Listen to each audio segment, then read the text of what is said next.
In New York, an investigation is being launched into a high-ranking police officer's use of pepper spray during these protests on Wall Street here today.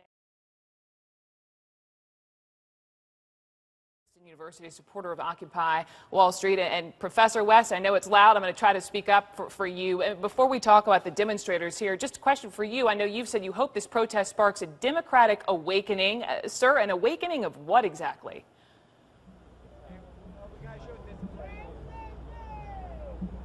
Yes, Sister Brooke. Yes, can you hear me, Cornell? Tell me when you're ready. I'm ready. We're live on Dear TV. Sister Brooke, I am blessed to be here with my young brothers and sisters and older as well of all colors.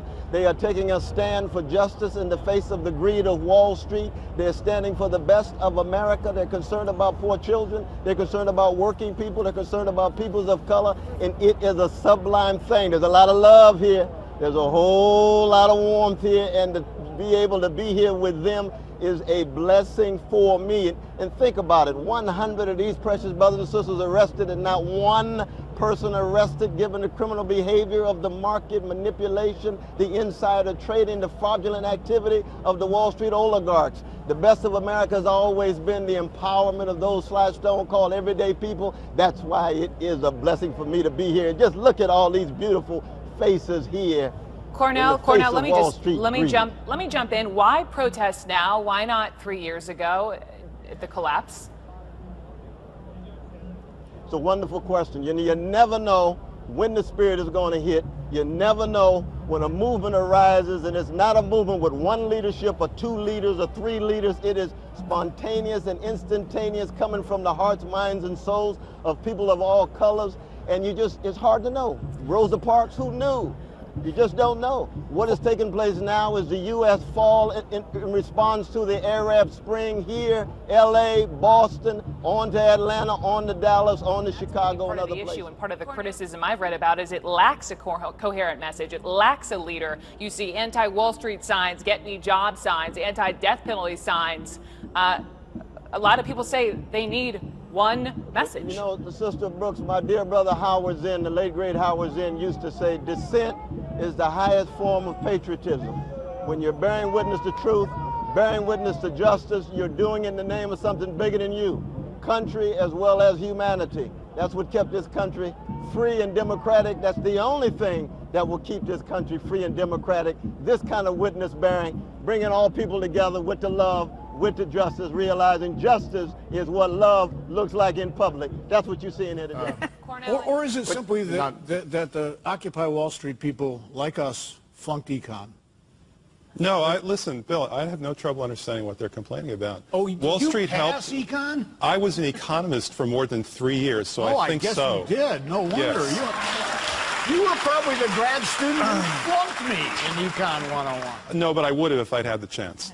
Now let me tell you what they're talking about. They're complaining about the fact that Wall Street wrecked the economy 3 years ago, and nobody's held responsible for that. Not a single person has been indicted or convicted for destroying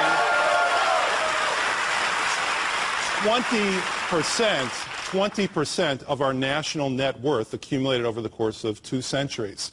They're upset about the fact that Wall Street has iron control over the economic policies of this country, and that one party is a wholly owned subsidiary of Wall Street, and the other party caters to them as well. That's the real truth of the matter, as you said before. And get the man a bongo drum. They found their spokesman. Okay. Well, take your shoes off, get a bongo drum, forget where to go to the bathroom, and it's yours. Listen, if I am a spokesman for all the people who think that we should not have 24 million people in this country who can't find a full-time job, that we should not have 50 million people in this country who can't see a doctor when they're sick, that we shouldn't have 47 million people in this country who need government help in order to feed themselves, and we shouldn't have 15 million families who owe more on their mortgage than the value of their home, okay, I'll be that spokesman.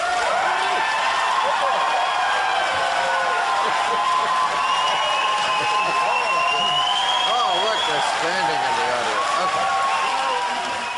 To announce a landmark settlement in a case brought by 3 journalists from Democracy Now! Against the Minneapolis-St. Paul Police Department and the United States Secret Service, arising from their unlawful and violent arrest of the Democracy Now! Journalists while they were lawfully covering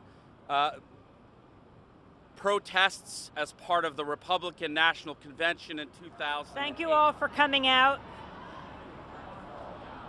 It is very important that we reach this settlement today with the St. Paul, Minneapolis Police and the U.S. Secret Service to challenge how the authorities are dealing with press at public events. On September 1st, 2008, my colleagues and I were covering the first day of the Republican convention in St. Paul. I was on the convention floor interviewing delegates. Sharif Abdel-Quddus and Nicole Salazar, Democracy Now! Producers, were out on the streets covering the protests. I got a call on the convention floor that Sharif and Nicole had been arrested and had been injured. I raced to 7th and Jackson, the parking lot where I heard they were. The riot police had formed a line, had fully contained the area. I went up to them, asked to speak to a supervising officer to have my colleagues released. They were credentialed like I was. Very clearly, I was wearing the top security credentials that allow me to interview presidents and vice presidents, congressmen and delegates, issued by the authorities. It wasn't seconds before the police ripped me through the police line, twisted my arms back, slapped the handcuffs on, pushed me up against the wall and onto the ground. I was pleading with them not to arrest me, but that's precisely what they did. I was then brought over to Sharif Abdel-Quddus. His arm was bloodied. He was handcuffed. We were saying very clearly, you must release us now. We are wearing our press credentials. Whereupon the Secret Service came over and they ripped the credentials from around our necks. I was then taken to the police van where Nicole was, Nicole Salazar. She was handcuffed, her face was bloodied, and she described quickly what happened. She said they had been covering the peaceful protests when I was covering the convention, that the riot police had moved quickly in on them. They were in a parking lot. She was backed against the parked cars as they shouted, "On your face." She filmed, but at the same time showed her press pass and shouted, "Press, press." They took her down from in front and behind onto the ground, her face in the ground. They had a knee or boot in her back. They dragged her leg, which was bloodying, her face in the ground. The first thing the police did was pull the battery out of her camera. If you were wondering what they wanted to stop happening, Nicole was doing her job. She was recording the public protest outside the conventions, which are supposed to be a celebration of democracy. Sharif was there. Sharif Abdel-Quddus, our senior producer, told the riot police to calm down.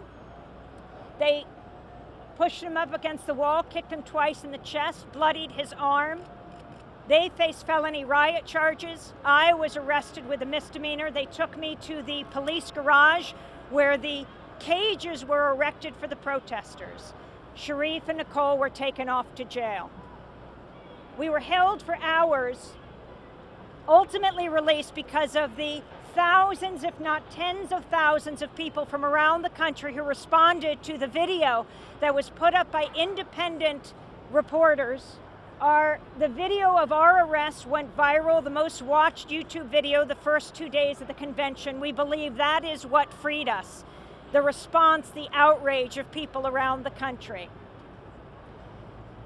We were simply doing our jobs.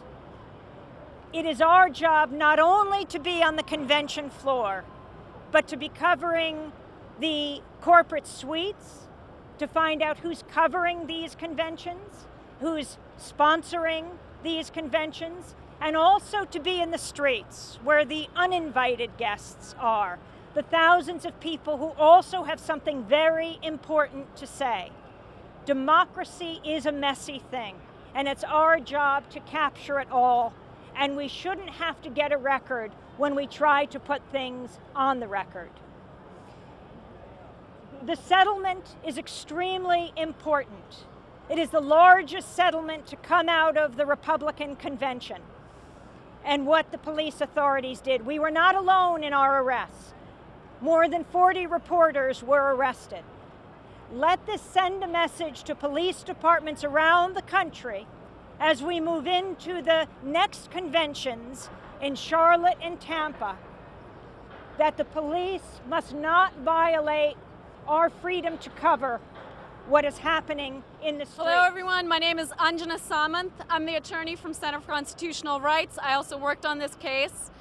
I just want to add that, in recent years we've seen a resurgence of public protest, of social activism. In moments like these today, it's no coincidence that we're standing here today and holding this press conference where Occupy Wall Street has been going on. Journalists serve a vital function. Not all of us can be here. Not all of us can be on the front lines of a protest. Not all of us can be in Washington, D.C. when people stand outside the Supreme Court or outside the White House or outside Congress to voice their opinion and exercise a true grassroots democracy. Journalists and everyone who exercises their right to speak, their right to dissent, their right to document what the government is doing and spread that information serve an absolutely vital function in our society. Over the last few weeks here in New York, we've seen protesters unlawfully arrested, journalists arrested, and also journalists told to turn off their cameras, to stop filming. This is unacceptable. Journalists protect a democracy.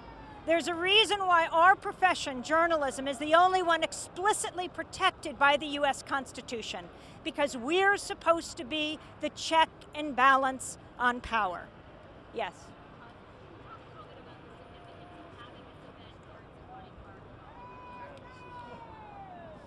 We are covering the protest here at Occupy Wall Street. Democracy Now! Is covering this Occupy Wall Street encampment daily on Democracy Now! It is these kinds of public protests, these shows of public dissent, where so often the police crack down, as we have seen, with one of the largest mass arrests of protesters in the history of this country just this past weekend. It is absolutely critical that we be able to cover these protests, that journalists be able to do their job. It protects all of us, not only journalists, but the protesters and the police as well. Journalism is essential to the functioning of a democratic society.